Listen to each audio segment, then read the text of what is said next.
Coming up on this episode of Nintendo Cartridge Society, I sell Mark to invest in blockchain and AI.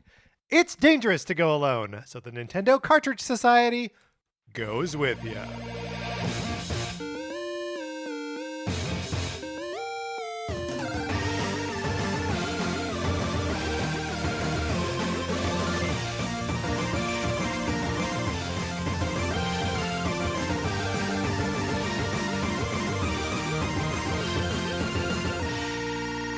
Welcome to Nintendo Cartridge Society. My name is Patrick Ellers, and I am joined, as I am always joined.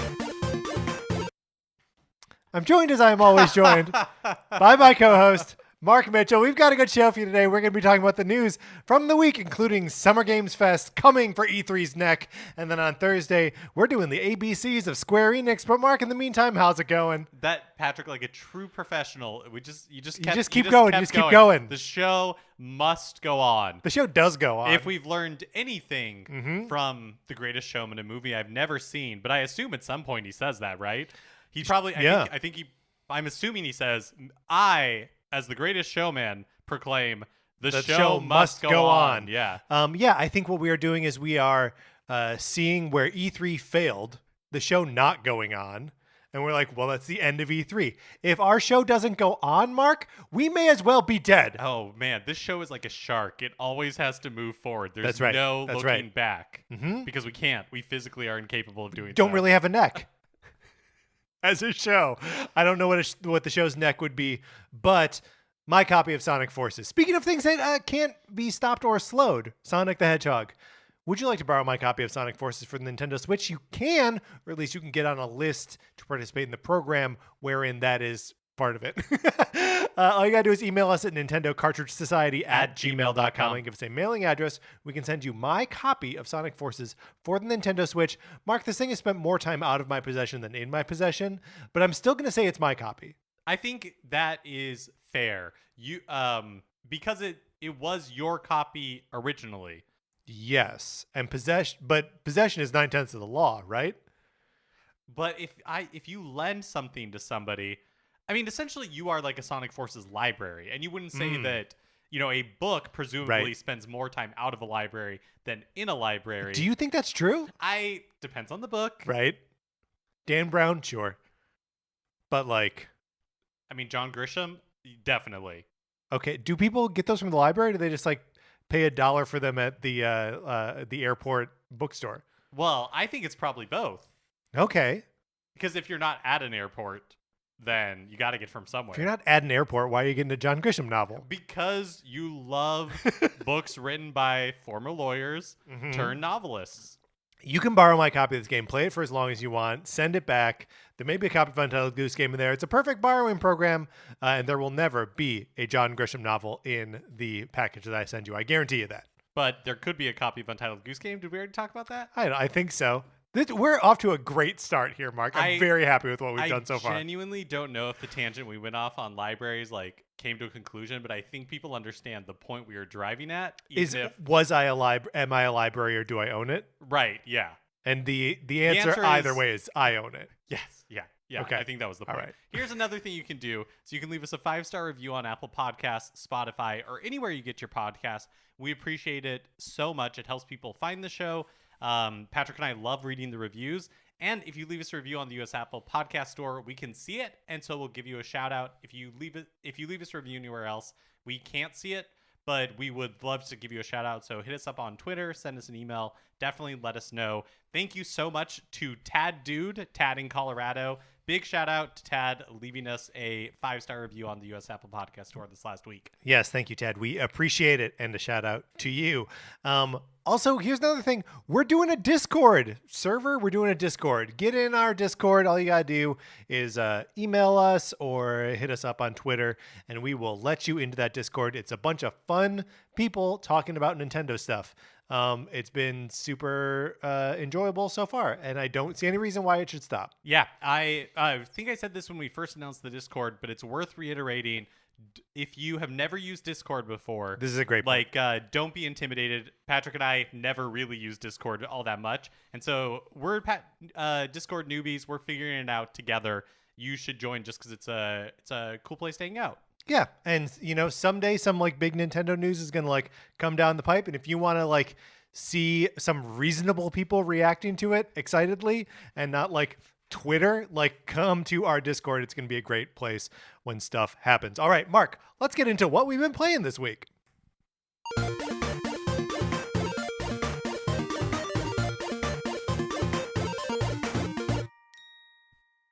From this point on, no more mistakes in the music. That was it. That's what happened at the top of the show. That was it. No more mistakes. Mark, I can continue to play Dragon Quest Builders 2.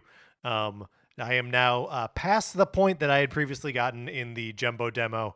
And I love it. It's great. It's cute. The design, the sort of like chibier design of the Dragon Quest characters is awesome. And I just want to live in that world kind of forever. What is the combat like? Combat's just sort of like hack and slashy. Oh, okay. So like you are always followed around by one character who has like heavy weapons, and you have like a smaller sword, and so you just like push the button to swing, and that's almost literally it. You can dodge out of the way of attacks, but that's really just by like controlling so you're not in the way. Luckily, the enemies do a like really slow animation, like telegraphing of what they're about to do. So like you can usually brute force your way through battles that you probably shouldn't win yet, but you don't have like magic or anything like that. Are there like RPG elements? Like, do your characters level up? They level up. You give them okay. different weapons. Your towns level up. There are so many like different little leveling systems happening all over the place that like, oh, now my guys are better at like tilling the soil, or they're better at gathering water, or all that kind of stuff. So yeah, it's there are lots of little ways to level up, but it's never so much as like there's no like skill tree, for example, which I'm sure we're going to talk about when we get to your adventures with Dragon Quest XI as Cycles of an Elusive Age Definitive Edition for the Nintendo Switch. But yeah, I mean, the progress is so much less linear, I guess, because so many of the goals are like build up the town, or build up your town's capacity to like do stuff. And just like adventure out from there. So my only experience with the Dragon Quest Builders franchise was I played the first game for a couple of hours. I thought it was super cute and a lot of fun, just didn't have the time to sink into it. But it kind of, in the opening hours in the tutorial, it talks about you build up your town, and then at night or at different intervals, it is monsters. Yeah, like monsters attack it. Yes. Is that a core mechanic of the series? I'm just trying to imagine like what the gameplay, how it expands, how like the story expands outside of, just like the one town on this small island type thing. Right. Well, and I've experienced. And I've not gone off of I mean, there's a you make landfall early on, but you don't stay there. You are quickly transported to another island where you then start to like build up a village, and it's cool. Like the narrative is all about the children of Hargon, who are all about destruction, and that they sort of like run the church or like some sort of organization like that has made everyone on this island believe that like destruction is the only thing, and the fact that you are a builder with the somehow supernatural ability to build things has like made you scary to them, but you build things and make their lives better, and then they like work with you and like live in your town. Oh, cool. So like there's a farmer that you meet early on, who is like he's hanging out by like a broken down barn in a like sort of like shredded up field, and he's like, yeah, we ruined all of this. I used to be a farmer, and it's farming is in my blood for generations, and he's like, oh, I don't know what'll happen if you put a fence around that whole crop area and a scarecrow in the middle of it, and then you do it, and he's like, oh, I can't control myself, and he starts like hoeing the field. It's very funny and very cute. But so like that's sort of like the story sort of spins out from there, and so the progression sort of spins out from there too, that you are reintroducing the inhabitants of this world to order and peace and building things rather than just tearing them down. That's really interesting. And I don't know if you're far enough yet, but like, is it a singular location that you're building, or does the story like take you to other places? Story takes you to other places for sure. I have only worked on one town so far, But I have gathered resources from many different little like outposts, and I wonder if I will be developing those outposts again, or if that's all just resources to the one big village that like gets bigger and bigger, and then I eventually go to another island. I did check out because you can visit other people's islands, not while they're there or anything, but just like people who've put their work up for display. And man, some people have invested a ton of time into building stuff in Dragon Quest Builders. I gotta say that visiting those islands on Nintendo Switch Online doesn't run super smooth, and I wonder if that is a function of the online code or if it is a function of just the Switch having a hard time running all of these like custom objects in the game, or if it's just too many custom objects in a game anyway, and any hardware would like chug on it. But like it's like fully down to like 10 frames per second, or like really really rough. Overall, that sounds fun though. Yeah, it's super fun. I'm enjoying it a lot. Mark, the other thing that happened is my Sega Genesis controller came. Nice. The one that I ordered on this show. It and my Animal Crossing coasters arrived. The coasters aren't as good as I thought they were going to be, but it's fine. They were free. And the Genesis controller, tons of fun. I spent the weekend playing Streets of Rage 2, which is way better than I knew. I don't really know the Streets of Rage series, but it is, a Final Fight like game, sort of a brawler. But I gotta say the gameplay of it was better than Final Fight. Cool. It's maybe not as varied and like graphically interesting as Final Fight, but just a better game to play. Does it have co-op? Yeah. Oh, we should play sometime. We should. I only have one Genesis controller. And then I also spent a little bit of time with Dynamite Heady, which is a treasure game where you play as like a weird ant thing that throws its head around. So it's sort of a combination platformer, like bullet hell, sort of like run and gun, which is a very like sort of treasure style of gameplay. But Mark, I had this question and I posed it on the Discord, and I no one really knew the answer. I remember the action on the buttons on the Genesis controller being a little rubbery, a little spongy almost, that like it didn't like the resistance on it felt less digital and more analog, if that makes sense, right? That it like there was some give to the button presses.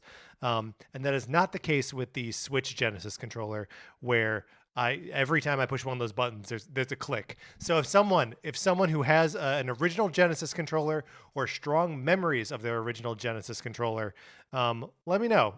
Write into us, Nintendo Cartridge Society at gmail.com, or tweet at us at NinCartSociety, or get in on that Discord and let us know. Yeah, I had so few experiences with the Genesis, like dedicated experiences with Genesis, that I have no real sense memory of the controller. Yeah. But I feel like it would be like the other controllers that Nintendo's released for Nintendo Switch Online have been so accurate to like the original hardware that it'd be kind of weird to me that if the Genesis one wasn't. And so I wonder if maybe you were playing with an older controller that had been worn in or something at the time. Yeah, it's possible. It's possible that I played on or I played on third party controllers, or like I don't know what. I just remember like that is part of my overall sense memory of playing with the Genesis versus playing Super NES. Yeah, that's really interesting. Well, I have been putting the majority of my time into Dragon Quest XI-S Echoes of an Elusive Age Definitive Edition for the Nintendo Switch. I am still in Act 2, and spoilers, as always, I guess, for this segment at this point. So if you don't want to hear, go ahead and jump ahead a few minutes. But I have now at this point gathered Rab and Sylvando, and I have just gone back to the Octagonia, which is now like a monster casino. Mm-hmm. And I attempted once the fight with Jade, and then as soon as you defeat Jade, which is not that hard of a fight, you immediately, without any chance to heal or anything like that, are in this second fight with the monster owner of the casino named Booga. And this fight is difficult. It's a tough one. Yeah, I've already died, and I am looking for strategies on what I should be doing differently. Like, I haven't been using the forge at all, so I have not really leveled, except out of like the tutorial when you first get it. Or the forge. I have not been crafting my items to improve them, and I also don't know that I have really like optimized my party that is existing today. Like, I'm wondering if I need to. I can't remember what they call it in game, but basically like re-roll my characters, respec them. So yeah, It's I don't know. You can respec them with like there's some sort of currency that you have to spend for it, right? So basically, Or something? Yeah, basically when you go to a church or a save point, Right. you spend, I can't remember exactly what it is. It's maybe like 20 gold or whatever the currency is in Dragon Quest Gil, maybe. Like you spend 20 per point. And so your character at this point might have like 60 points to spend. And so it's like, it gets kind of expensive, but not a crazy amount to start. But you also don't have to start completely over. So the way that the leveling system works is it's the grid is, I don't even really know how to describe it, like these like squares that are laid out on a board. Yeah, And they're like little hexagons on a Yeah. board. And like you can only ever select a hexagon that is adjacent to a hexagon you've already selected. And there are some of them that you need to surround on 2 or sometimes 3 sides before you can even see what that reward would be. And it's on, yeah, exactly. And it's on like one giant board. So all the hexagons are connected one way or another. But each kind of like quadrant of the hexagon is for a different skill set. So it might be like swords versus great swords. And so you choose kind of like which area you want to go into. Right. And there are some abilities that are sort of like sandwiched between like 2 of like the specializations. So like if you want to get like, I this isn't right, but like dual wielding, that you would have to level up both daggers and boomerangs to a certain point. Yeah. And so when you're respecking, you can choose like which section you want to respec. You don't have to completely start from scratch. So I don't know. I was kind of looking up strategies online, and people are saying that this is a difficult fight, like one of the most difficult in the game. And part of what makes it so difficult is Booga like saps magic from you, and so it becomes really challenging to heal. Because in the beginning part of the fight, he does a lot of damage, but in the beginning part of the fight, you have your healers that it's pretty easy for them to just like keep you buffed. Yeah. But pretty quickly you run out of that. So yeah, I don't know. Do you have any the spells that just like where you regain health slowly, like a regeneration spell? I forget what it's called in Dragon Quest. So Sylvando has a spell that he can cast, like magic that he can cast on people that does that. Okay. But it's so few. It's small. Yeah. That it's not. It hasn't. I have not found it to be super helpful. So I don't know. That's kind of where I am. I'm on the cusp of getting the party back together, because after this, I mean, I guess once I get Jade, I'll still have 3 characters to go. So I guess I'll be like halfway through it. But the Eric chapter is great. Okay. And that's the next one. And then the sisters. It's you gotta call me when you hit this part with the sisters. I know. That's the thing, is I feel like you're letting me down. This part in Act 2, yeah. I'm not loving. Yeah. Like we talked about before, the build up to the end of Act 1 and the Act 1 finale is so good, but Act 2 just kind of feels like starting from scratch and you have to get the ball rolling again. And I have not been loving that part, but I know that when I get through it, it'll be worth it. It's just right now I'm not having as much fun as I was, like 10 hours ago in the game. Man, it's so interesting that you say it'll be worth it, and I'm just like rolling that around in my head, knowing what you have ahead of you. There is a moment of heartbreak ahead of you. There are a couple moments of like pretty severe heartbreak ahead of you, and I am just interested to see how you experience them. I don't want to give any more away or really talk any more about it, but those listeners who have played this game know what I'm talking about. So I guess we'll just talk about it as you keep playing, okay? Sounds good. Okay, good. We are now going to that's what we've been playing this week. Let's get into the new releases and what we might be playing next week.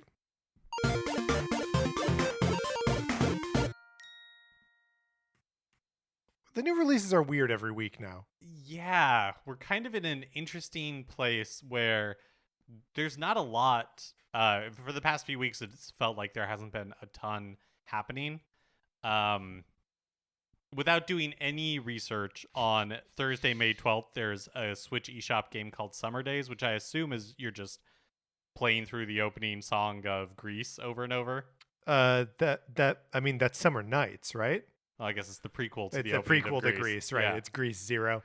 There's also a game coming out on Thursday called Flippin' Cactus. And then on Friday, May 13th, Evil Dead the game is released. And Patrick, this is one that you have highlighted. Only because I recognized Evil Dead as a property. I don't really have anything to say about it. A weird couple weeks here for releases, I think. Yeah, we're about a month away from Mario Strikers. Mm-hmm. And I feel like then we kind of kick into gear a little bit. Summer's going to be crazy. Oh, I think a little bit of a lull. Yeah, and we're about a month away from summer game showcases starting to kick off, and there'll be a bunch of and it's out today's in there, and it's coming out soon, or all that kind of stuff. So I feel like everyone's just keeping their powder dry at the moment, and games will launch at some point. All right, Mark, let's close this segment out.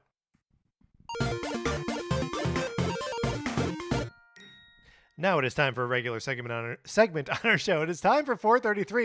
In 1952, American composer John Cage wrote a piece called 433, wherein a performer or a group of performers didn't play their instruments for 4 minutes and 33 seconds. For the purposes of this show, our instruments are talking about Nintendo. So, for the duration of one performance of 433, Mark and I will talk about something not at all Nintendo related, thus fulfilling the contract of the piece.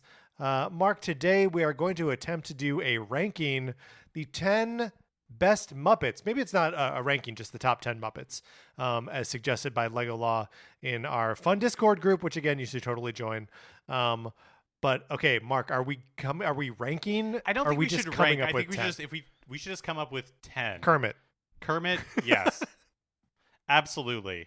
Gonzo. No, we're not doing a ranking. We're not doing a ranking, but I think probably the best Muppet, arguably the best Muppet. Well, I mean, Kermit's already on there, so sure, we can put Gonzo. Would you not put Gonzo? Would you have not? No, I Gonzo? would, but it's just not before Kermit. Oh yeah, fair. What about Animal? Yeah, I think Animal for sure.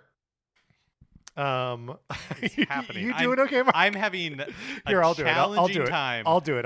We're having a tough time typing in the doc here. Yeah. Okay. So Gonzo, yes. Animal, yes. Janice, yes. I think Janice is a top 10. You think Janice? Now we're already wading into the Electric Mayhem here. How many members of the Electric Mayhem can we put in the top 10 Muppets? Because Dr. Teeth. I'm not a Dr. Teeth booster. I feel like Animal and Janice are the two from Electric Mayhem that I would put in here. So I think Animal for sure. Janice maybe. What? I think Janice. I would put Piggy before Janice. Okay, I'm hard truths. I don't like Miss Piggy that much. Well, look, she's toxic and she's bad, but she's a classic. She's got to go in your top 10 Muppets. You're letting her get away with it, Patrick. All right, well, Janice isn't going in there either. Let's talk about other big guns that we just have to address. Fozzie. Does Fozzie go in here, or is Fozzie truly a hack and we don't need him in our top 10? I like Fozzie fine. Okay. Let's put Fozzie in here. Okay, Fozzie's going in on a perhaps probationary period here. What do you think? How do you feel about Rizzo the Rat? I'm okay on Rizzo. Uh-huh. Rizzo and Gonzo are great in the Christmas Carol. They're incredible together. Yeah, that's true. But I don't know on his own how I feel about him. How do you feel about Rolf the dog? I like Fozzie more than I like Rolf. I like Rolf more than I like Fozzie. We may not have compatible Muppet opinions. Well, okay. I think we're only at 5, so I Okay. think we can absolutely put Rolf in there. I think that Swedish Chef is a top 10 Muppet. He's an all-time funniest Muppet, I Yeah. think. That's a good shtick. His weird human hands freak me out. I'm going to bring him up, but I don't think he goes on the list. Sam Eagle.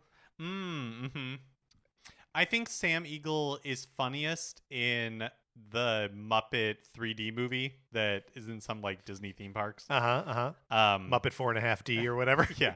But otherwise, yeah, not the biggest Sam Eagle person. What about Pepe the Prawn? No, I don't need him. Do you like him? Do you like Pepe the I Prawn? don't really like Pepe the Prawn. Look, I'm an old enough man that I register Pepe as a new Muppet, even though he's been around for like 25 years. Any of the Sesame Street Muppets, Kermit notwithstanding, factor into this? Your Elmos, your Grover, Cookie Monster. Cookie Monster?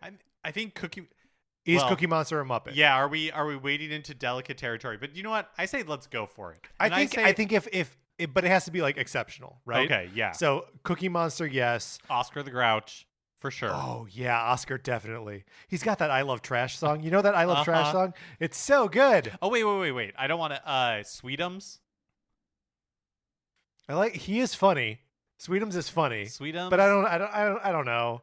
Well, we only have I've already 2 put him on spots the left. list. We only have 1 spot left. Yeah, it's gonna be. It's not gonna be Walter from the Jason Segel Muppet movie. It's not. It's not gonna be Bean the Bunny, even though he's obviously adorable and Mark is wrong for not liking him. It's not gonna be 80s Robot from the Jason Segel movie. What about Big Bird? Ooh. Well, the thing is, we're also leaving off all the Fraggles here. Yeah, I actually don't know. I've never really watched Fraggle Rock. I love Fraggle Rock. They're all so good. But if you don't have any experience with them, I understand. Let's put Big Bird on. Big Bird. All right, those are our top 10 Muppets. Mark, let's get into the news.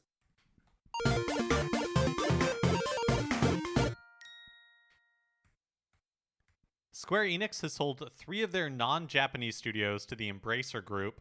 Crystal Dynamics, Eidos Montreal, and Square-Enix Montreal are no longer part of Square-Enix. Plus, all the like popular IP that were owned by or like And very least managed by those associated by those. associated with those studios. All for only $300 million. Which, whenever we're talking about these like big acquisitions, we're usually talking about billions of dollars. But in this case, it's 300 million, which this whole thing is very strange. It raises a lot of questions, but let's sort of like keep pounding through the sort of like specifics of this. So some of the franchises associated in this sale are Tomb Raider, Deus Ex, Legacy of Kain, and Thief. And of those, I feel like Tomb Raider is the big one. Yeah, Deus Ex is also kind of big, but Tomb Raider for sure is like the big. It's Tomb Raider, Right. It's Tomb Raider, Mark. And I feel like Deus Ex had a moment, and probably about 12 years ago at this point, they had a few of those games. I just feel like the series was mismanaged. Sure.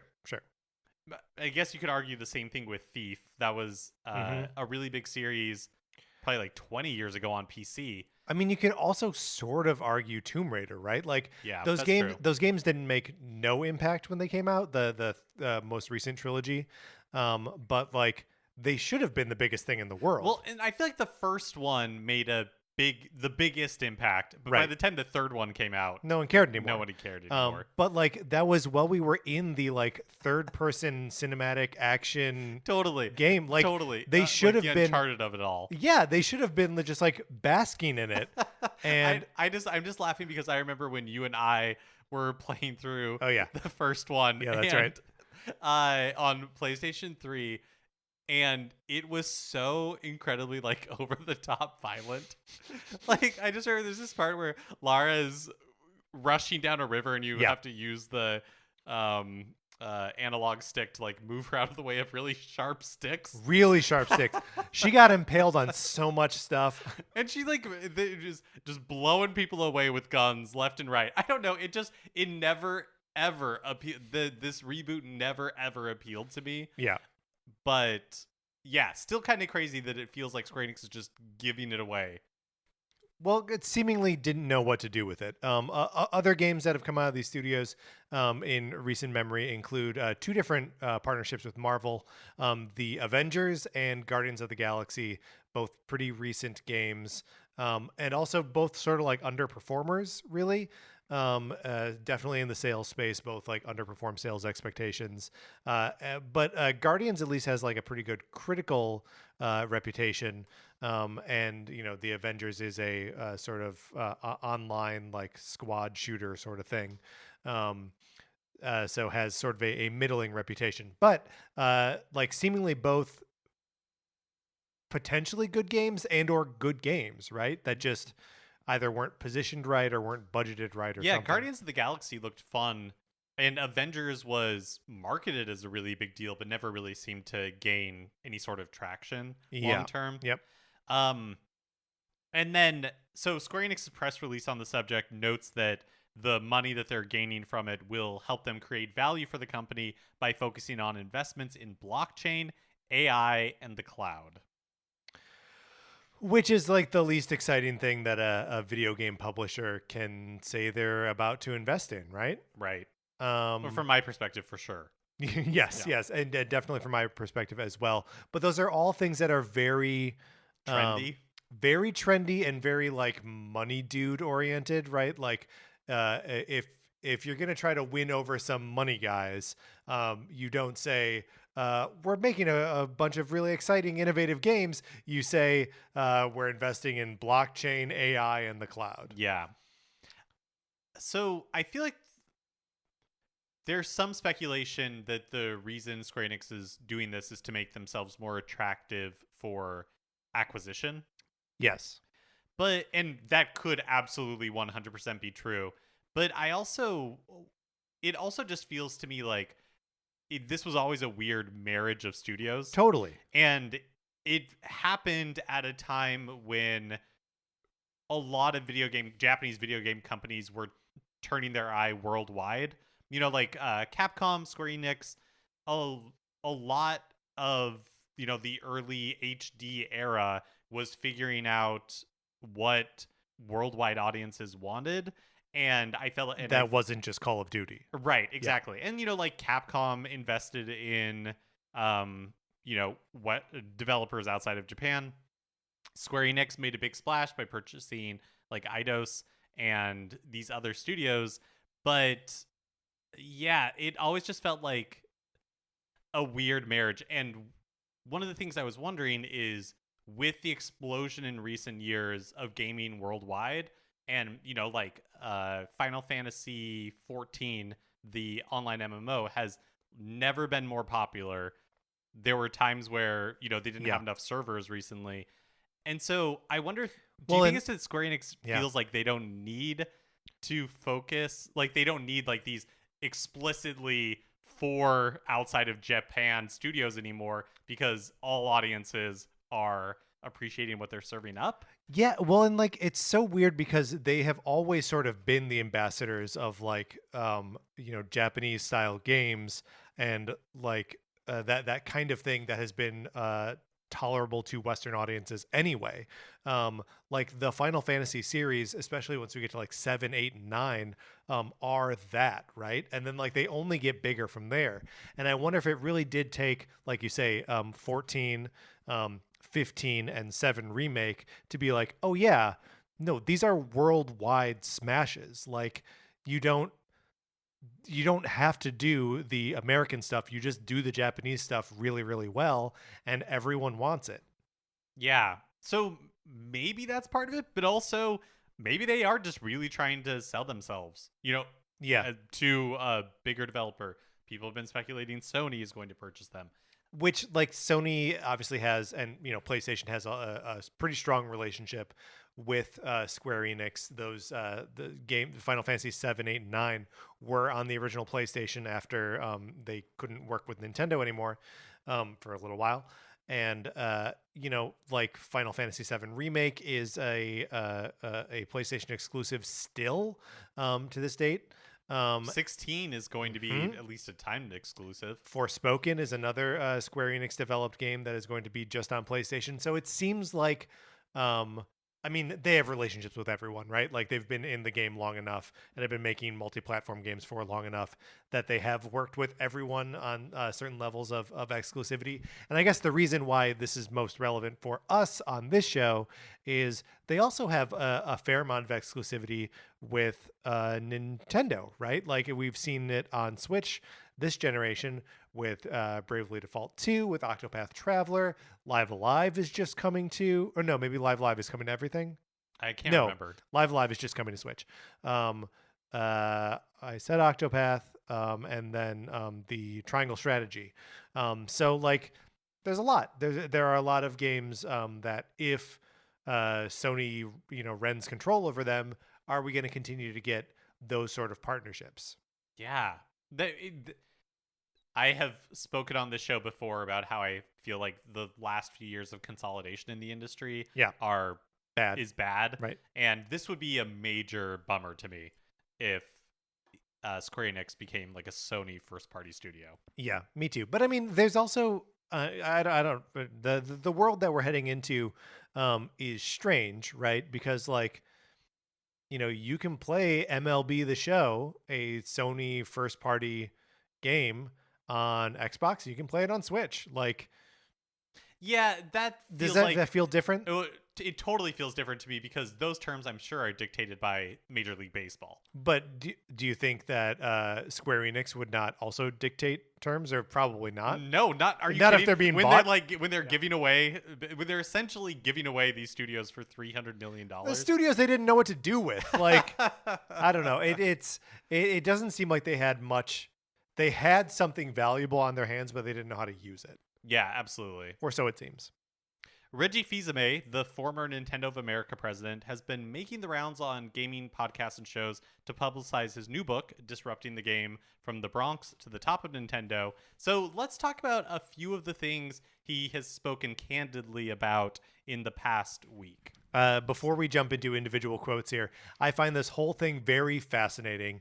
That Reggie, he's got a book to sell, right? Like he's not being shy about it. He's like, I'm going on my publicity tour for this, and everyone with a gaming podcast or with a gaming show or a gaming platform of any kind has been like, roll out the red carpet. We give a whole show to Reggie. Yeah. And like, I get it, man. Like, get your hustle on. It's good for the shows. It's good for Reggie. But there's something about it that icks me out a little bit. I wonder, do you? I obviously have no idea how Reggie feels about anything, but do you think that he's kind of like,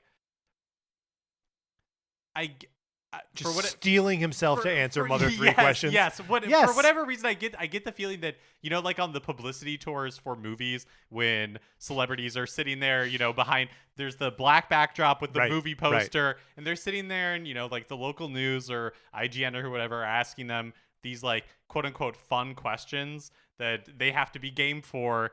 And sometimes you're just like, oh, these people are dying inside. Like they would rather be anywhere but here. I feel like that is the feeling I get from Reggie when he's answering some of these questions, where he's just like, I would rather crawl out of my skin than have to like talk about this. Right. But this is what I am doing because I want to sell this book. And this is how I made my name. Yeah. I wouldn't be like, he was working for Pizza Hut before he came over to Nintendo, and he could, be a successful business dude anywhere, but being the president of Nintendo of America affords him a certain kind of celebrity in certain kinds of circles. And like, he's using that celebrity now to sell it. And like, good on you, man. You earned it. But like, the whole thing does feel just like a little like, okay, he was the video game press's like assignment editor for the last week and a half. And it's just very strange to me. So here we are. Yeah, we're going to do it now. Here we are on the commercial and critical failure of Metroid Other M for the Wii. Reggie, this was on the Kind of Funny Games cast. Reggie said, quote, really thought that was going to be a defining moment of the Metroid franchise. It was giving much more of a perspective about Samus. I really thought that was going to be a killer moment in the franchise's history, and it wasn't. It didn't deliver. Not the business results. It didn't really touch the player the way we hoped it would. Interestingly, I was in a large group meeting, a strategy meeting with Satoru Iwata and Shigeru Miyamoto. and the game developers, and we talked about why not. The point I made to the developers was that it took too long to get into the meat and potatoes of this game. The first 5 hours of the game, you kind of plodded around. There wasn't a lot of payoff. There was a lot of dialogue, and I'm sure I pissed people off in the room. But the learning here was the player wants to get into this much faster. Yes, there are elements we need to do from a tutorial standpoint to help them understand the game mechanics, but you need to move things along much quicker, and hopefully that advice had a little bit of an impact on the developers in the room. Do you think that's insightful analysis of Metroid Other M? Is that it was too tutorial heavy? So does that ring true to your memory of Metroid Other M? Because it doesn't ring true to me. The tutorial part doesn't really ring true to me. The part that I would give notes on is like less cutscenes or make them skippable. Well, yes. And also just like the story of that game is a mess, right? Like, I don't think there's too much dialogue. I think it's the dialogue is bad. Yeah. It's this whole thing is for me is a little bit of a hit parade of like, does this guy know what he's talking about? Not does he know what he's talking about. He's a smart businessman and like all that kind of stuff. But I do think there's just like an element here of like he's just not right that frequently. His own reflection. I kind of see it another way where I feel like it's a little like self-aggrandizing. Yeah. Where it's like Reggie is right about everything. He had the solution here. Right. Right. And so I hope that they listen to me, and look, Other M, like you said, such a great point.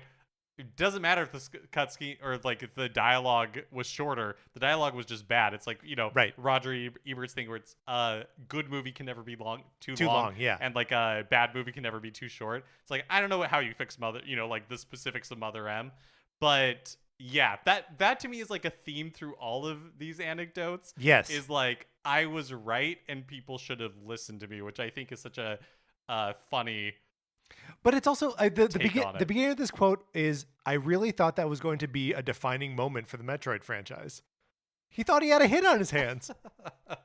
We can keep going, and I don't mean to be so overly negative about Reggie, but just this last like publicity tour, I was like, okay, I don't think we've seen something like this before, and I'm just trying to wrap my head around it. Well, here's one that might cut to the bone, Patrick. This is from G4 TV. I'm so mad. And he says, I have to tell you, as an executive, I hated Donkey Konga. Ugh. I hated it. I fought with our parent company. I thought it was going to hurt the Donkey Kong brand. Personally, I didn't find it a lot of fun to play. I pushed back hard. You know what? We launched it. The first game actually sold reasonably well, but boy, I was not a fan.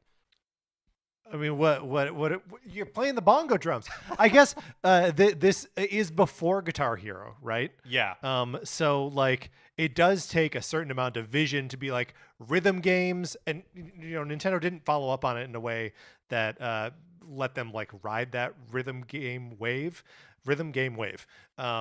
But yeah, it's just for him to be like, yeah, I didn't think it was fun to play. Like that seems and hurt the Donkey Kong brand. Where was the Donkey Kong brand at this point? But also, like, I can't. Don't hurt Donkey Kong 64. I can't fault him for not thinking it was fun.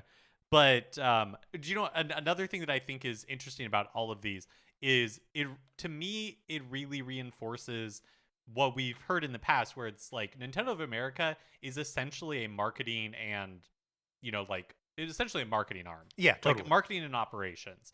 They seemingly has almost no say on anything. Kind of anything. Yeah. They're just like how to message the things that are already going to happen. Yeah, like they're basically just told what is happening, and then they execute it in, a way that I don't know. Yeah, no, I mean, it's a great point, because if the president of the American branch of the company says they hate a game and Japan is like, well, you're putting it out anyway. Like, I mean, that's... You do your... I guess you just, like, market it the best you can. But that's what I think that's also an interesting point coming out of all of these anecdotes. And, ones that have been talked about online that are not from these interviews, but from the book itself, where there's so much like, yeah, we kind of thought this was weird, or I didn't think it was a good idea. And sometimes where, he talks about having Wii Sports be a pack-in. Yeah. And he says that he had to really convince like Iwata and Miyamoto to do that. And eventually, they were on board with it, and it was a pack-in in the US where it was not a pack-in in Japan. But you realize like I feel like Nintendo, and we'll talk about this a little bit when we talk about the like labor stuff going on at Nintendo of America, but there is so much of this like well-oiled marketing facade of what like Nintendo is as a company. And now that Reggie is like away from that a little bit and is able to talk about some of the decisions more candidly, it's just interesting. It's interesting to hear how the sausage is made. Yeah, totally. Okay, so on Why Mother 3 has never come out outside of Japan. This is from Bloomberg. Reggie says, quote, as word of Mother 3's merits spread across... Oh, no. This is Bloomberg's... This is a quote from the Bloomberg article. Mm-hmm. As word of Mother 3's merits spread across the U.S., thanks in part to an unofficial English fan translation, Nintendo considered finding ways to release it on a new system, but they couldn't make the numbers work, Fils-Aime said. Despite speculation that the infamously risk-adverse Nintendo might have been afraid to bring over the game because of its risque topics, like a heavy critique of capitalism and a gender-ambiguous group of characters, Fils-Aime said it was all business. Quote, that is not at all the issue why Mother 3 in particular never made it to the West, he said. It was all based on the business needs and the business situation at the time. Okay. I mean, I do buy that just because it's not like Earthbound was a like huge seller at that time. So like it is kind of, it's still sort of weird. But like, yeah, if it's just a numbers thing that like they couldn't figure out how to localize it. Not in the Bloomberg article, but somewhere else in another interview that he was doing for the he was all over the place. Yeah, in the book promotion, he talked about how he and Iwata had conversations about it, and they discussed, well, maybe we just put like the Japanese ROM, like maybe we just release it, like we don't do a localization, like looking at basically different options, but that it just totally didn't become a priority because the Wii U was tanking, the 3DS was not doing well. You know what I mean? Like there were just too many fires, and it just didn't seem worth the effort. I totally buy that. Yeah, no, I buy that too. Yeah, you do have to decide at some point, like how much money are you going to spend to sell how many copies of this game. But then, they go and do something like Famicom Detective Club, and I'm like, how on earth did they make money from that? But even the Nintendo of today is different from the Nintendo of like 10 years ago, as far as like scale and what their focus is. Mm-hmm. Okay, so here's one on recent labor complaints at Nintendo. We talked about the initial complaint that was filed with like the National Labor Relations Board. You nailed it. Okay. An LRB.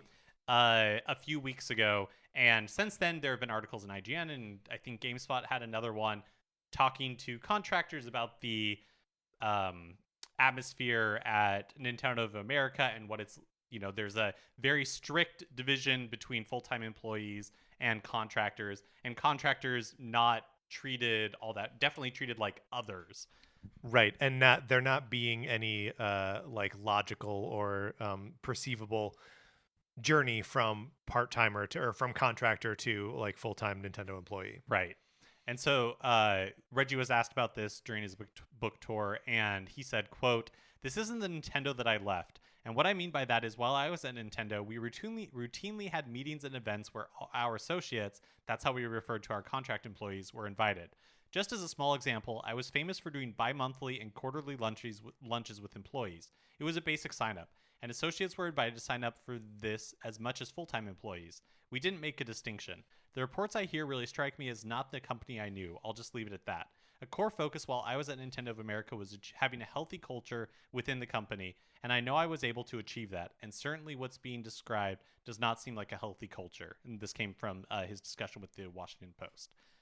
Here's my thing, though. Yeah, lay it on me. The articles from IGN and GameSpot, like, they talk about instances. They record instances of, this division between full-time and contractors going back to at least 2015 when Reggie was still president of Nintendo of America. Like, he didn't leave until 2019. Right.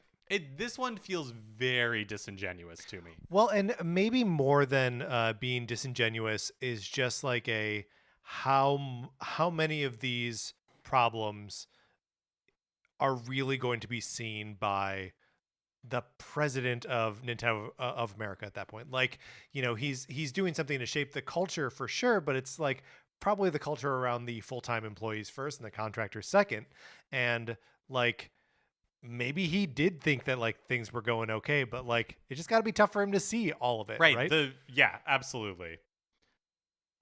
So so where are we after we've gathered all these points of data?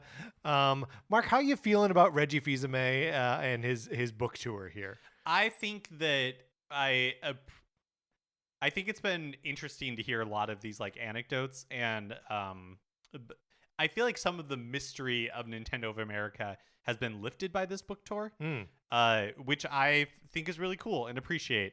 But there's just something about it that, and I know he's selling a book that's it's like a business book. It's about, going out there, working hard, achieving your goals, and the lessons that he learned along the way, which by the nature of that, you're selling yourself and your wisdom. Right. But there's just something about it that like, it's like a, grain of sand in my sock. It's just rubbing me the wrong way a little bit. Right. Now, I feel that way too, and I wonder if there is a little bit of like on my part, a little like Nintendo fanboyism going on, where I'm like, respect the Nintendo a little bit more. You don't have a better idea than Nintendo, or what? But I mean, I also like, I have liked this guy for a long time, and maybe that's just what it is that I'm seeing him being a little bit more self-serving right now, which feels just a little grosser to me than when he is serving the company, which is also just trying to get money from me. So like, maybe it's all gross. Right. I mean, it's just weird because for so long we saw it was presenting himself as like an agent of Nintendo. Yeah. Right. It was an extension of that. And so all of his presentations were, everything he talked about in public, was in service of Nintendo. What he's doing now is basically doing for himself what he did for Nintendo previously. Right. And again, like, I think it totally makes sense. But it is. And again, sell that book, man. Like, yeah. It's an interesting, like, I just find it an interesting revelation. And, we are obviously Nintendo fans. We talk about Nintendo all the time. And so the illusion of, like what Nintendo presents is something that we totally buy into. Yeah, but totally. I think it is like good and important to see behind the curtain a little bit and be like, oh yeah, this is just a corporation like any other that makes dumb decisions or decisions that don't make sense, or people make mistakes, and I have kind of enjoyed like that behind the scenes aspect of such a secretive company. Yeah. Do we think now that I think we're on the other side of Reggie's book tour, that we see him again someday? I mean, you think we can get him to do this show when the paperback comes out? Mark, no. Look, we're not part of the Reggie Fils-Aime marketing arm, okay? I think we can get him. Okay, we'll get him on. Summer Games Fest, the now annual digital gaming event, has announced a big showcase called Summer Games Fest Live for June 9th, which is a Thursday at 11 a.m. Pacific time, streaming on all major services. So your Twitter, your Twitch, your YouTube, your Facebook, etc.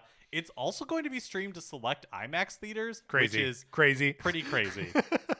So show organizer Jeff Keighley says it will be, quote, cross-industry showcase with world premieres, trailers, news, and updates from the world's top game developers and platforms. So this is the Thursday before the Xbox showcase, which is coming on the Sunday after that. So Sunday the 12th, I guess.